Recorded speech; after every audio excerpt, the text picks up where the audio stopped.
Welcome to Medical Monday with a new segment, Side Effects.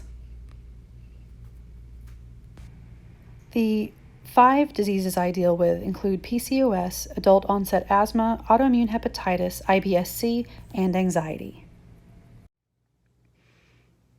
Hi guys, this is Filter Free with Natalie on Memorial Day, Medical Monday.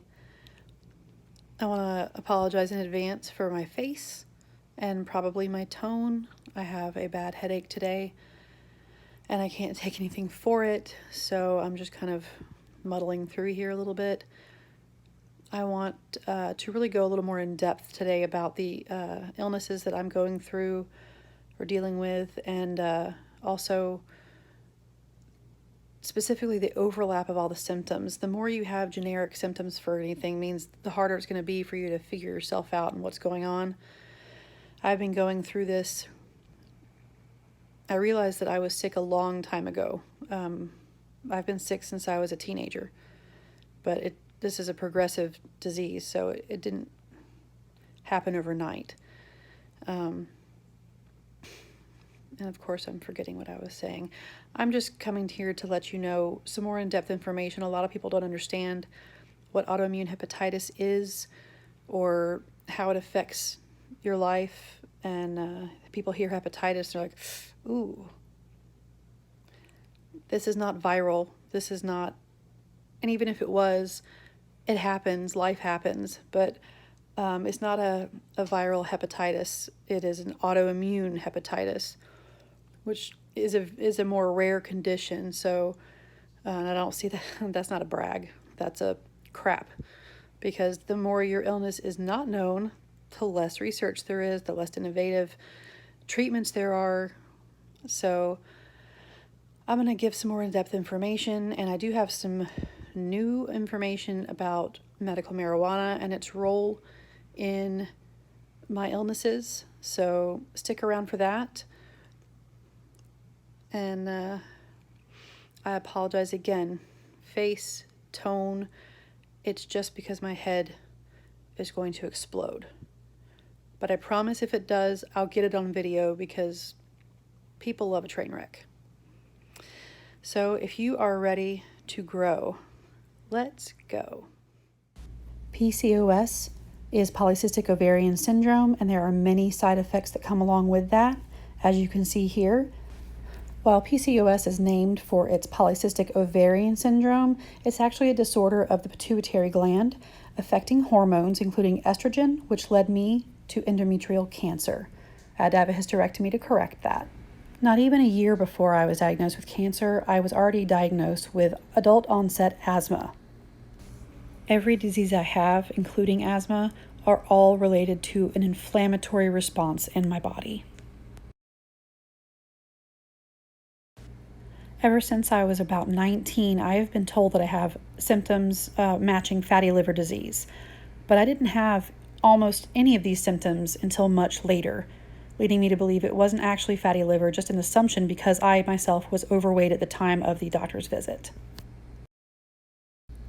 Okay, so this diagram is actually really helpful. You see there the esophagus going up, and it notes esophageal varices. Those are enlarged veins that could rupture and cause bleeding, which is significant, especially for me, because I have a clotting factor disruption, so I would actually be at a risk for bleeding. You can also see the spleen here. It is usually enlarged, as it is with me, also a bleed risk. And the gallbladder there, the green thing, I don't have that anymore because I got that out when I was still in high school, which is very odd, but this is a very good way to get a bird's eye view of what's going on with these body parts. In case you don't know, the liver is responsible for processing everything that we eat. It's our filtration system. If you can see there, the portal vein that's going up into the liver, that's coming from the intestines. That's everything that you put in your body that needs to be filtered goes through that. What my liver does, instead of doing its process, it gets confusion with the immune system and starts attacking its own cells.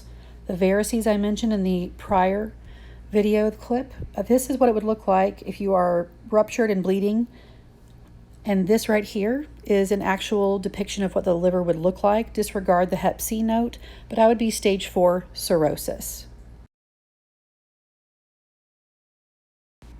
I do also have what is known as an enlarged spleen. It's also secondary to my autoimmune hepatitis, and this is an outline of how much bigger it can be. I do also have GERD, or gastroesophageal reflux disease, and that was following an infection of H. pylori. It just hasn't been the same since in there. And now we bring the new segment, side effects. So this is a chart that gives you a lot of the side effects of taking prednisone. And other than where they say certain hair would grow that you don't want, everything else I have, including the buffalo hump that I've had my whole life. I'm also at a greater risk taking prednisone for getting hypertension or diabetes. I do have right now low blood pressure called hypotension, and my average is about 90/50. I also have a heart arrhythmia.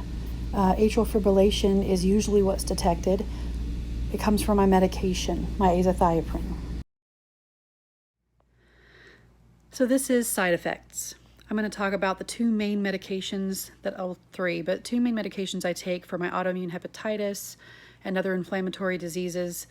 The first one is corticosteroids. Okay, so this is not the anabolic steroids that have allowed people to cross finish lines quicker than everybody else. This is the corticosteroid helps to reduce inflammation and open airways, reduce the immune response. It's a potent immunosuppressant. And I showed you that chart that has the lady there with all of her stuff, and that definitely is accurate. There are so many, and I actually am on 2 different steroids because I also have adult onset asthma. So I take, here's my little thing, and this is the actual medication I'm on now. I was on Dulera, and now I'm on Advair HFA, which I actually like better. I was started on a powder inhalant, like a Brio. That was just awful. That was awful. But now that I have that, it's not so bad. However, that means that I'm getting steroids into my body from 2 different directions because that's daily. And then ever since March, when I officially got to start treatment for my illness, I started with the prednisone, which is a very strong medication, and I started out at 30 milligrams. So if you go back and look at some of my other videos, you can already see that I'm not as broken out. I still have breakouts because I'm still having that issue. But like my folliculitis is better. That happens on my head, and I'm starting to get rid of some of that prednisone. Like you can see that I have a jaw now a little bit. It's a work in progress. So the biggest issues, prednisone can give you headaches, mood changes, acne, dizziness, fatigue, weight gain, definitely weight gain, appetite changes, and edema, which is a little better than ascites, which is like when someone has a really big abdomen and they have to have it drained, a periocentesis. I think that's right, but you never know. My brain might be giving me the wrong information. So the other one I'm on is called Imuran, or the generic is azathioprine. I should insert here, just for reference, that this treatment that I'm on hasn't changed since 1956. I'm serious. It is such a rare, weird condition. There is so little attention being paid to it, and there has not been anything less invasive or anything that's inflammatory, lupus, like all these things. They all have to use drugs that are more dangerous. Before I read about this one, I want to clarify that I'm taking the azathioprine, and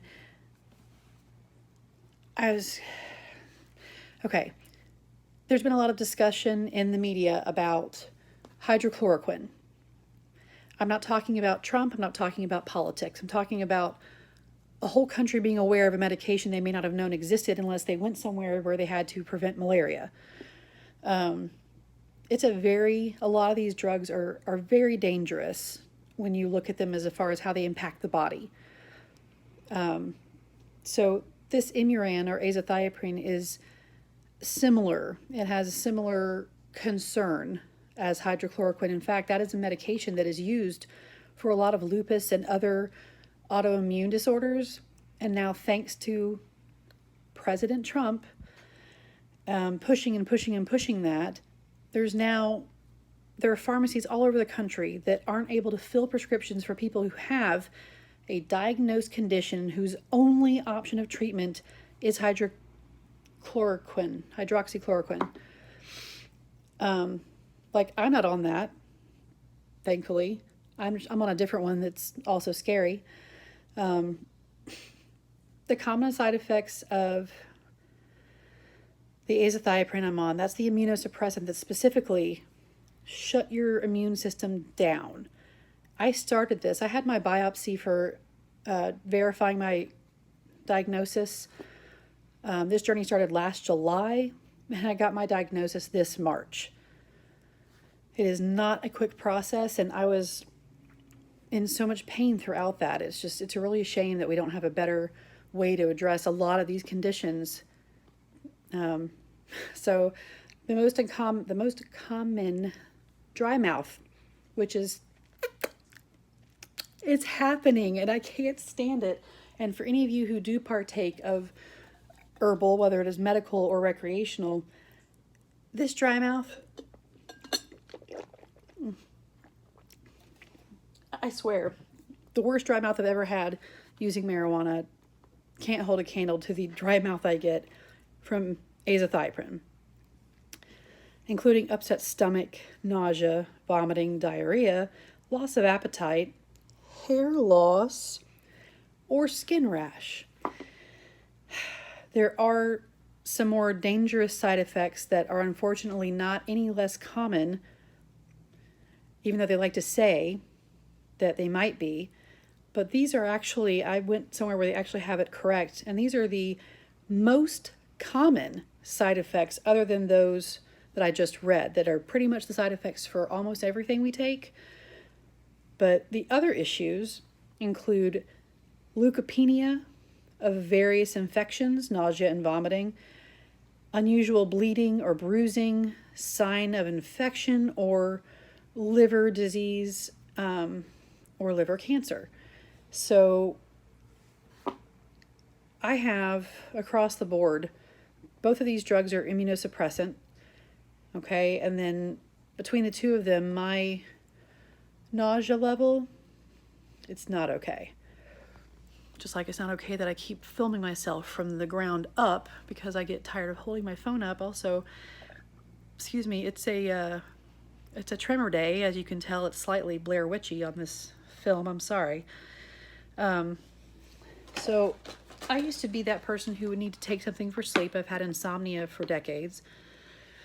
I would always need something for sleep, and every now and then I would have to take an antibiotic, or I'd get on a kick and take a multivitamin or something like that. And I'm not really good.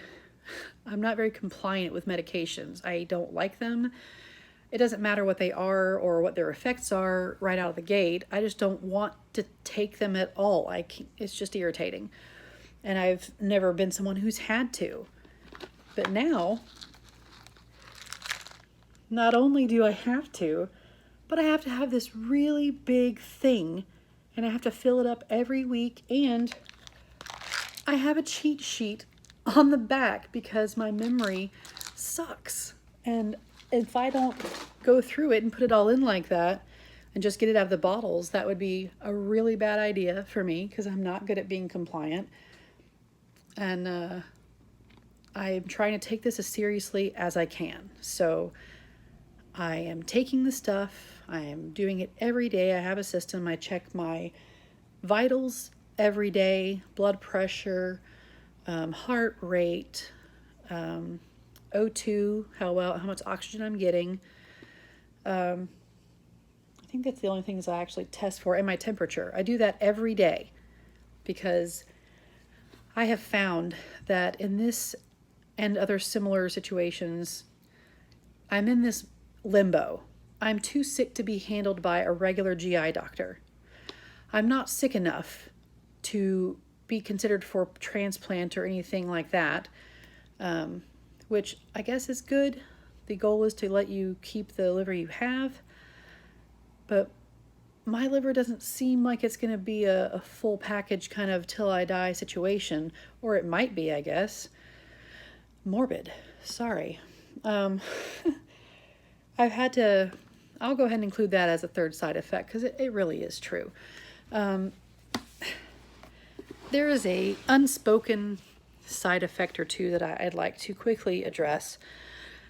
One is having a decent understanding of what the disease is in the first place. They're all bothering me right now. Oh, sorry. I really don't know what I was saying. I hate it when that happens. I hate it. Side effects. Where was I going with that? Yes, I got it. I just have to backtrack, follow my bunny trail. As soon as I leave my path, I forget where I was. I'm adding a third side effect that is the issue of having to address your mortality in a way that's direct and applicable and scary. This is not the responsible adult getting life insurance and going to the doctor because that's what you do, right? We can't get seen. We don't know something's wrong. And a lot of people fall in that category, whether it's they have insurance and they never go, or they don't have insurance so they can't go. A lot of people use the ER as their doctor because it's the one place they can go and not have to pay out of pocket. Even though it's 3 times or 4 times or 10 times as expensive, sometimes that's the only thing that people have to rely on. And of course we all know, we by a certain age we all get that understanding of things die, whether it's a goldfish or the first one that I really remember is my grandmother, my mom's mom. It's the first funeral I remember going to, and nobody told me rules. I'd never been to a wake or visitation, whatever you want to call it. And I went in and I understood the fact that we would be going there and my grandmother wouldn't be there to talk to because it was her funeral. I understood the basic concept. But when I went in the room and there's this casket with my grandmother in it, that's when it kind of was like, wait, so what happens now? She's still there, but she's not there? I went up and I was like, she looks like her. They did a very good job. She looked just like herself. Very beautiful.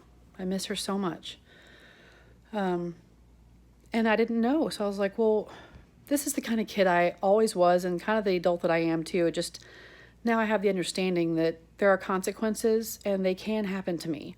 Versus when I was younger and I was like, things don't happen to me. I'm fine. I'm good. As I did lots of things that did not prove that. And I lost it again. It's so frustrating. So I'll just go back to what I know I was talking about, which is I've never had to fill out an advance directive for my medical care, assign someone to... My dad would have a different way to finish that sentence. Okay. Sometimes my brain lapses are funny because my dad is the kind of person who, whenever I would be in trouble for something, which was like hardly ever, I got grounded a lot. But crap, do you guys see this? Wow. Halfway through and nope. halfway through and nope. This is what I'm saying. This is ridiculous. I can't even drive, guys. Let me just, side effects can also include an inability to drive because something happened with my cognitive response. I was driving a vehicle on an on-ramp that's curving to the left, and at some point I did not curve to the left and was very nearly head-on collision with the side concrete wall of an on-ramp. And I still don't remember it actually happening. I remember being in the car. I remember the fear that if anyone's been in a car wreck, just that immediate push of adrenaline that makes you like, oh God, I can't believe that happened. Or you could just have my less tremors. I swear, every half thought. This is so crazy. But anything I'm trying to say, they are all a potential side effect. These things are side effects to me. Side effect, I can't drive because of that. I'm terrified that it'll happen again. I don't know why it happened.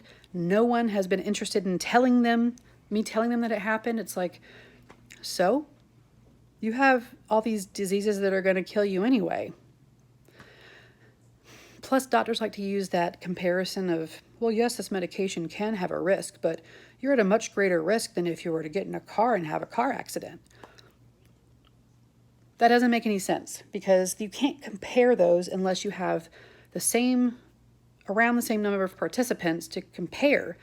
The number of people who drive a car versus the number of people who have autoimmune hepatitis is vastly different. So the statistics on my survival based on how I could die sooner from a car wreck is stupid.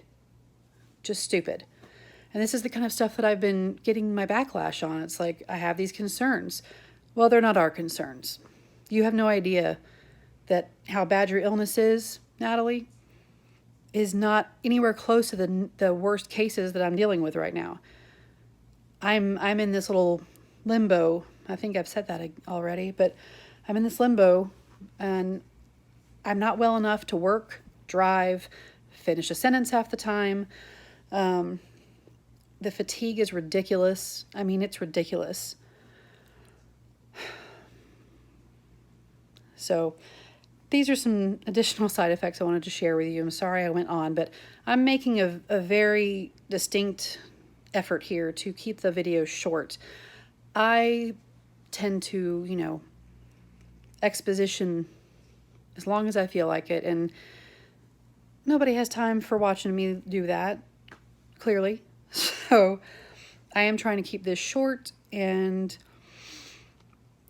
just to give you guys a better understanding of truly what it's like for anybody you may know who has any of these conditions. Every disease I have is inflammatory, and inflammation is one of the biggest issues with a lot of people in our country,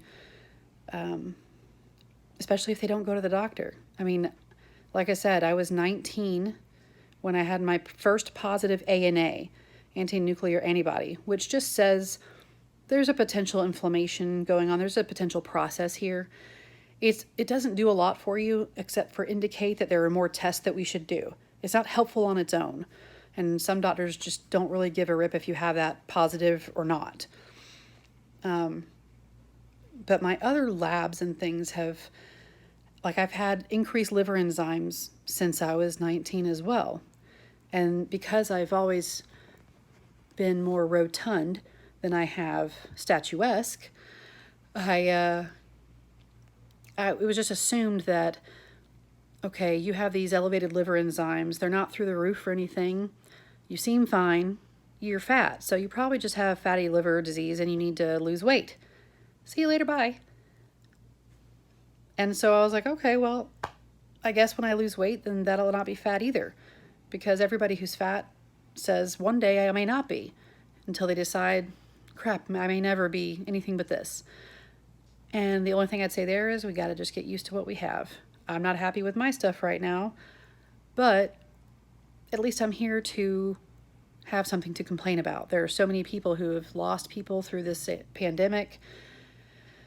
And again, not going political with this, talking about the events of our world, events of our country, and it is staggering the number of people just here where I live in St. Louis. We're very near the Lake of the Ozarks, which is a huge deal. I'm from Atlanta, so the comparison for me in my mind would be probably Lake Lanier. They have like little floaty things that are like bars within the pool. You don't even have to get out to drink your alcohol. So you've got a combination of people who may be asymptomatic, or maybe they were sick and they got over it. It wasn't too bad. And now they're in water in close proximity to other people and drinks and all. I don't understand people. I don't understand it. I am terrified of something happening to me. And I guess ignorance is bliss. I don't know. Maybe if I hadn't gone through any of the stuff I went through, then I might be just as idiotic. I don't think I would, but the last side effect I'll mention, I was talking about that mortality stuff, the having to basically put your last wishes down on paper at 39 years old. I mean, it's difficult whenever it happens, but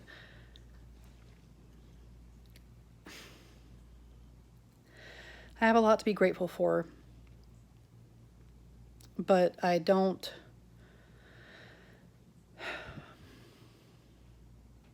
have the energy for anything, including being okay with it or not okay with it. That's why I just am like, I just stop talking, because I just don't have the energy, the fatigue and everything. The fatigue is horrible.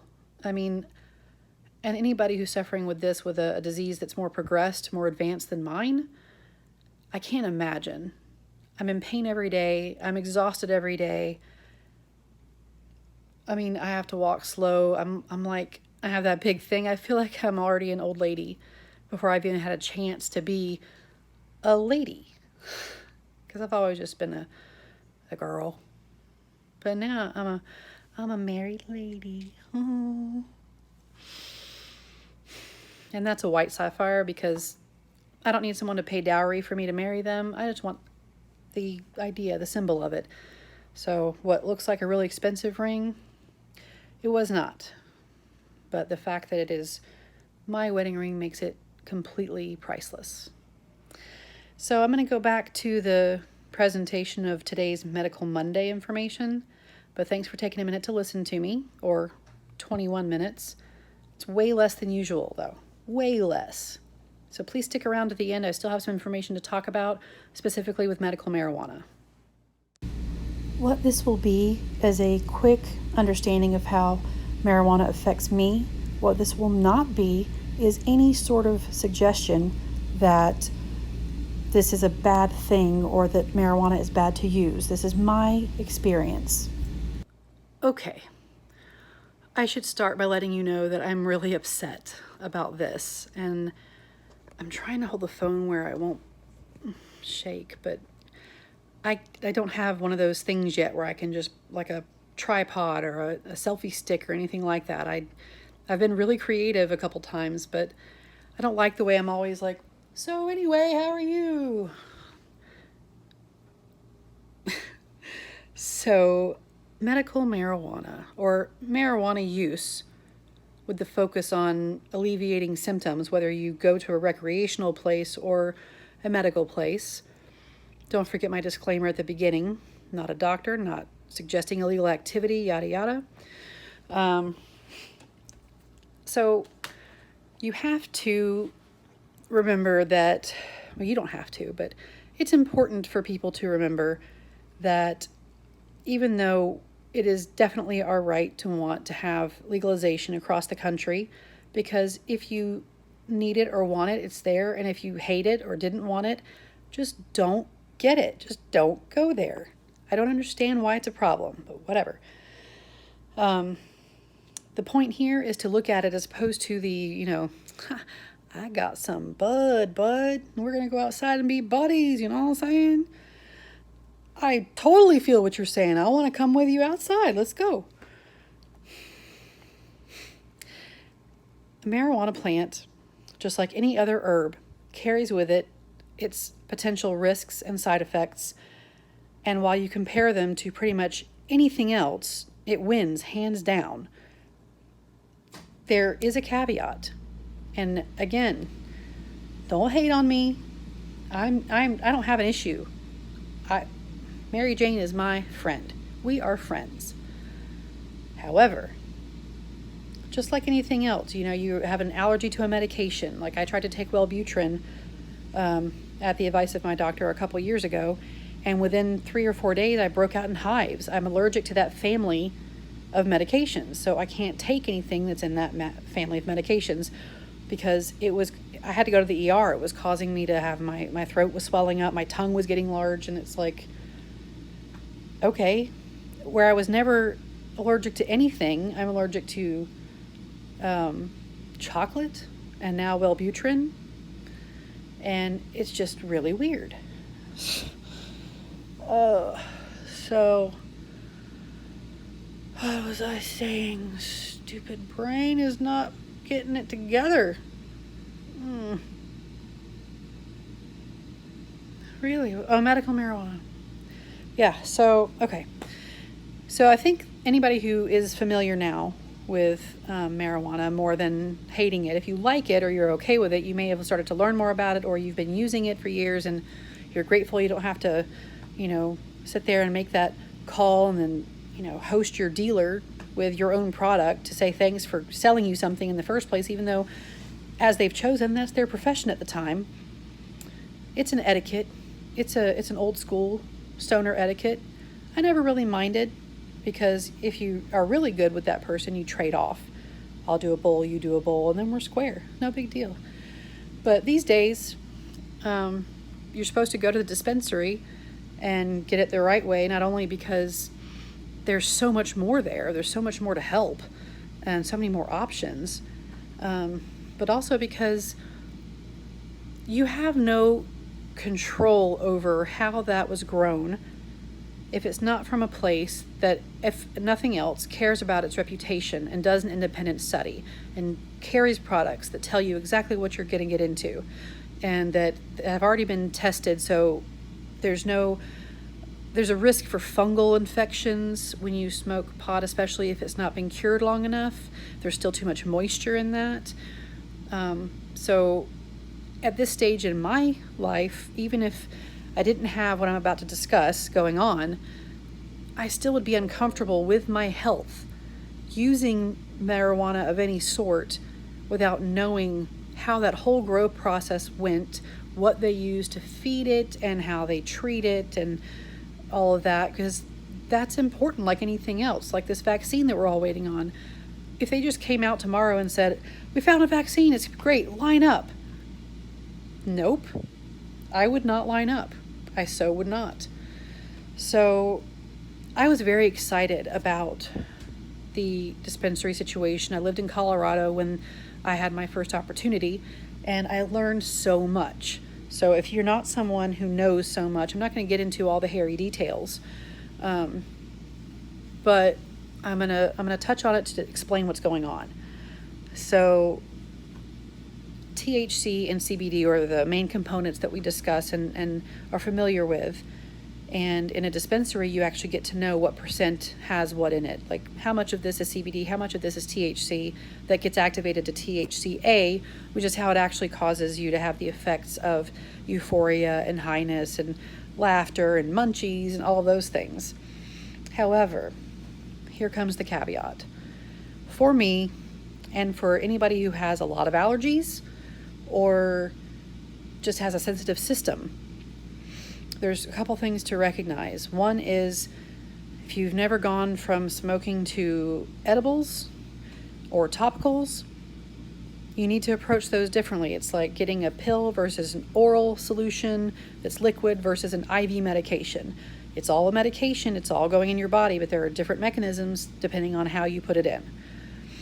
I stopped smoking it for 90% of my use was not smoking for years now, because I was like, well, why didn't anyone tell me?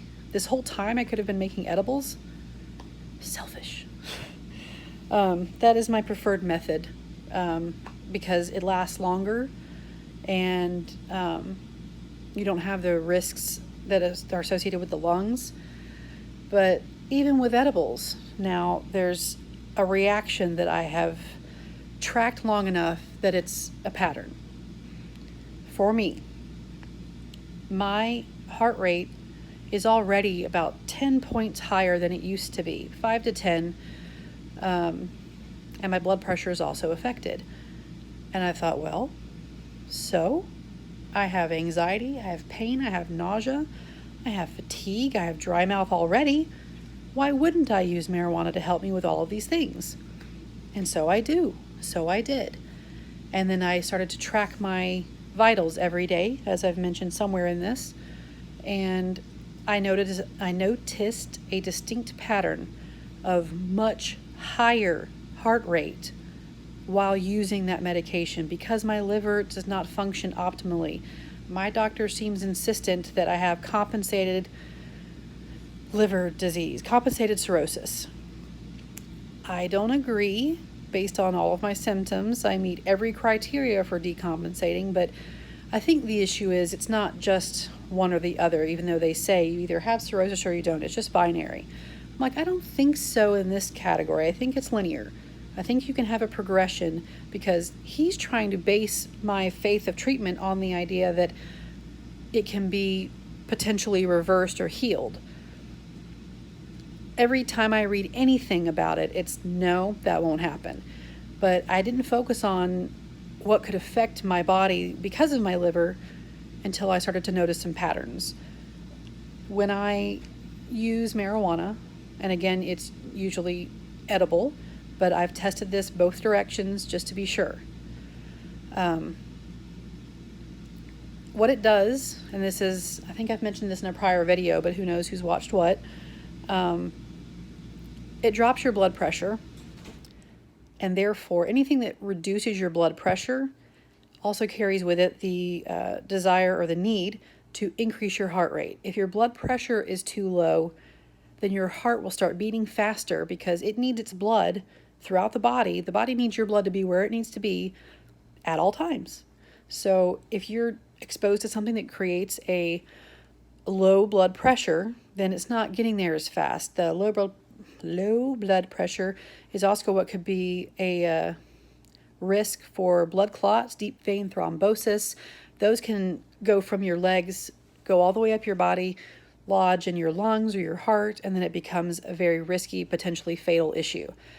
I actually find myself lucky at the moment that one of my labs is called INR and PT.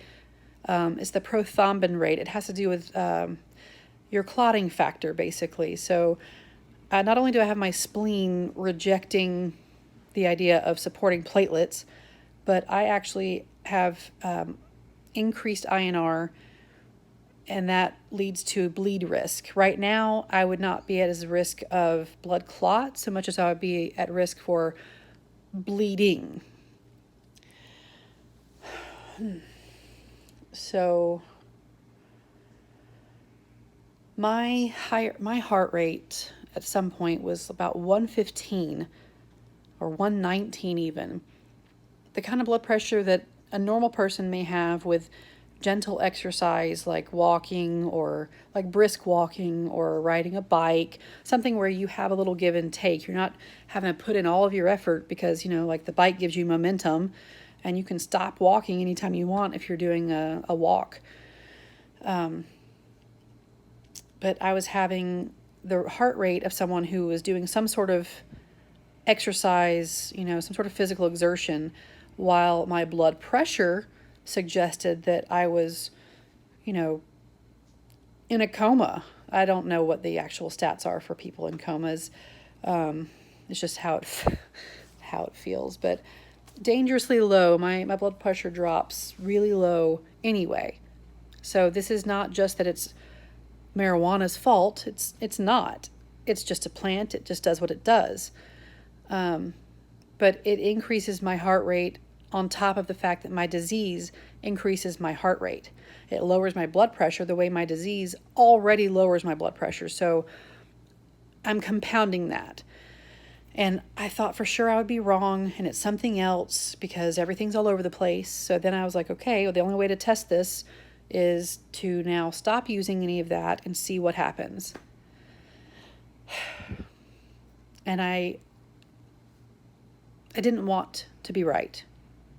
I did not. But the days that I have tracked my vitals with no use of medical marijuana, my heart rate and my anxiety and my blood pressure have been more stable, especially my heart rate. I don't have energy. I have fatigue. I don't have good blood pressure, but my heart isn't having to work overtime to fix it because now my heart rate is within normal range. It is still about 10 points higher than it used to be, but it's not in the 80s, and it's definitely not in the hundreds. So for now, my next stage of this, experiment is to actually focus on a ratio of CBD to THC and see if that helps. Or because the CBD does the opposite of THC in some ways, so it doesn't cause the same effects. Again, I'm just not getting into detail because those are Googleable, if that's a word, things. So that is another tool of my toolbox that has to be relegated to the, for emergencies. I used to take Xanax for my acute anxiety attacks. Then when it stopped working, because I was on it for so long, we switched to Ativan, or lorazepam, as the generic would be. And that worked okay, but not great. And I'm trying to get off any medications that I can, especially those that interfere with my mind and everything, because my health things are scary, but my memory loss is annoying. It's also scary, but it's more annoying. I have forced people to, participate in the conversation and remind me where I was. They're like, I was listening a certain percent, but not enough to participate. I was waiting for something more to grab my attention. So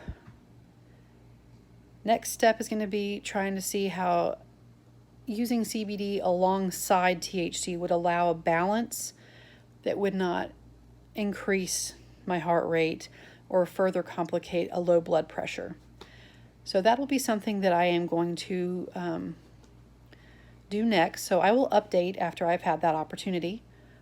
And I really, really, really don't want to be right. I really want the CBD to come in and counter it so that the THC, the marijuana itself, helps with nausea. It helps with vertigo for me, which is the weirdest sensation. It's like your body is buzzing everywhere, this weird feeling, and you're like, I'm going to spin and fall down and throw up. It helps with that. And a host of other things. So I'm going to do a little more testing and see, but if I combine the CBD at 1-to-1 or even 2-to-1 in favor of CBD and it still does that, then I'm going to have to make that a very sparing thing or something I can't use at all. I don't know yet.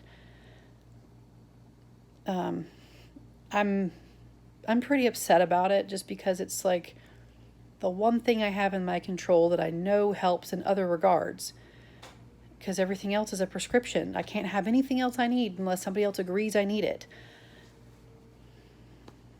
So it's really frustrating.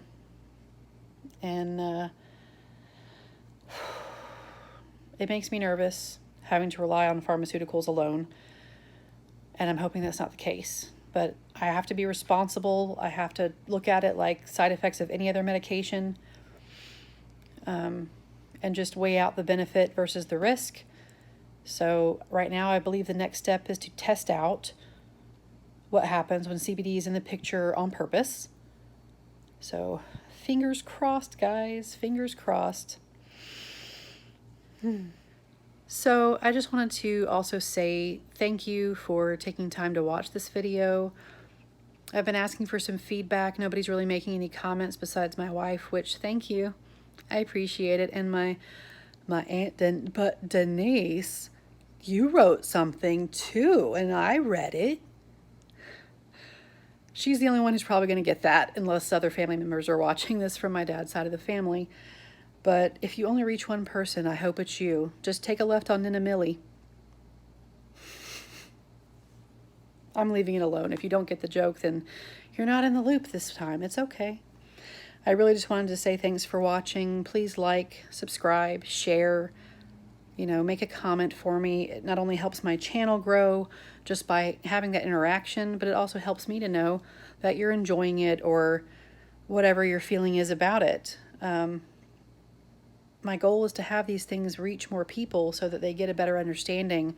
So in this video specifically, not just looking at all the diseases I have or how they overlap like crazy, as much as we are trying to share and learn and grow from people's experiences, and especially in the world of autoimmune and even further down to autoimmune hepatitis, there's not a ton of information out there. There is some, and the AIHA posts a lot of YouTube videos that give you way more clinical data and feedback about the disease and what to expect.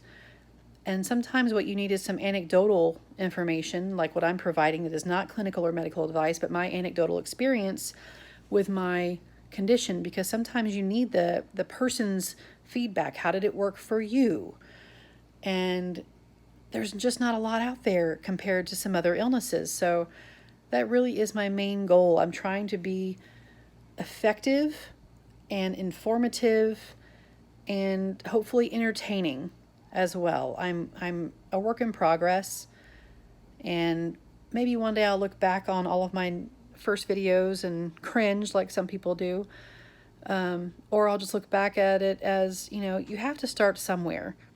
I'm not going to go out full force wanting to start a YouTube channel and get all this crazy equipment that costs a lot of money that I don't have in the first place to communicate things that I'm taking my time and energy to do with no expectation except that people watch and learn and grow from it in some way. So anybody who's watching this that can share it, subscribe, like the videos, leave a comment, let me know. And whether you end up doing that or not, I'm still glad you stopped by. I appreciate your patience with me. Let me know if this format was better, this length of video and this format. There's less of me staring at you and more of me explaining things with, charts and graphs and an easel. So let me know how this worked. If you guys prefer this, it's not going to hurt my feelings one bit. I have the face for radio, if that's your opinion, and that's okay with me. So thank you again, and I'll see you guys for Weight Loss Wednesday. Hopefully they'll still be on Wednesday. Until then, please be safe. Happy Memorial Day. Thank you for anybody who has family members who have served and died for this country. And thank you for all the people that are actually still doing that wherever they are, wherever they're being sent, not only throughout the world, but with the National Guard in the U.S. with all the pandemic, and Michigan with the dam breaking and everything. There's military presence throughout our country, and while they do get a lot of benefits, the biggest thing to remember is those people sign up knowing that they could die for any person, and it may not be someone they would have picked, but it's the greater accomplishment. It's the greater, you reach the most people with the least amount of casualties in a military type situation. And I would never be strong enough to be an Army wife or a cop wife or a firefighter wife. So any of those that are out there, you guys are heroes just by being the hero's wife or the hero's husband, as it may be. So I thank all of you as well for keeping us safe and for trying to have people following the guidelines. They are not following the guidelines here, guys. There are people everywhere, and the more people come out of the woodwork here, the more I'm going to be in my apartment, because as I hopefully explained well, if I didn't, let me reiterate very quickly, both prednisone and Imuran, or azathioprine, are both immunosuppressant drugs, which means that before I even walk out the door, I am already at a greatly increased risk of infection, not to mention of cancer, lymphoma, liver cancer. There's all sorts of fun waiting there potentially. And I'm not going to get all worked up about it. I have enough to worry me with my health anxiety as well. I have anxiety that is specific to health anxiety. And I don't think I included the IBS explanation or discussion here because I've already mentioned it in another video. Anyway, sorry. I'm going to say bye, and I hope to see you Wednesday. Again, stay safe, social distance. There is new information in the world about how this disease can be transmitted, or where they've seen a positive antibody or virus in the actual bodily fluids they've tested. And there are some bodily fluids you may want to be aware of. Do your due diligence, look stuff up. All right, and be good to yourselves.